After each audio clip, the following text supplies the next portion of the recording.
Welcome, in front of me is Nothing Phone 3, and in this video I will tell you what to do if you cannot access your device using your screen lock pattern.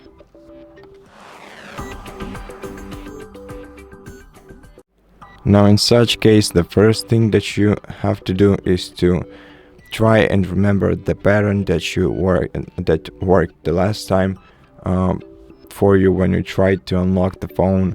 Try to enter it. And in case it doesn't work for you, this might be because some third-party application is affecting your screen lock, or maybe your phone is simply lagging. Either way, we can retry this action in the safe mode. And to do this, simply press and hold the volume up key and the power button for a second. Then hold down power off option until you see a message like this. Then click OK and wait until your device restarts into the safe mode.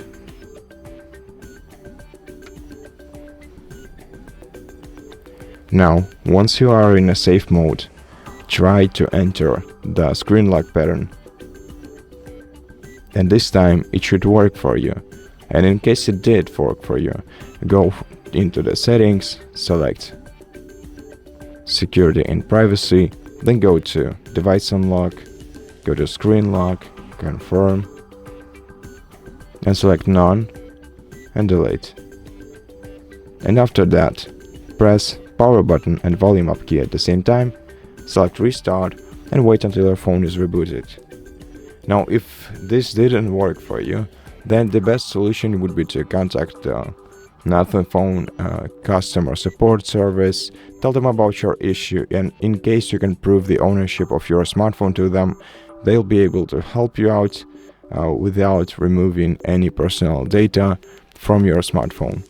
Now if this isn't an option for you, then you can perform a factory reset operation on your phone, and you can do this in two ways, either remotely or locally. Now if you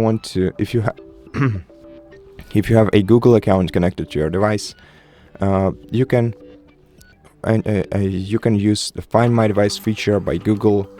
To do this, simply use any of your other devices to log in, to sign in to the Find Hub service. You can find it in browser. Just use your Google Mail to log in on the Find Hub service, and then in Find Hub service select your smartphone, select factory reset, and after your phone is reset, you'll be able to set it up as a new device. Now if you want to perform a factory reset locally, you can do this using recovery mode. And if you don't know how to use recovery mode, or if you have some questions about it, we have an entire video on our channel explaining how to perform factory reset using recovery mode on Nothing Phone 3. That will explain everything step by step, so if you need it, go ahead and check it out. And for this video, that will be all. So thank you for watching it. If you liked it, consider subscribing to our channel, leave us a like and comment below, and I'll see you in the next one.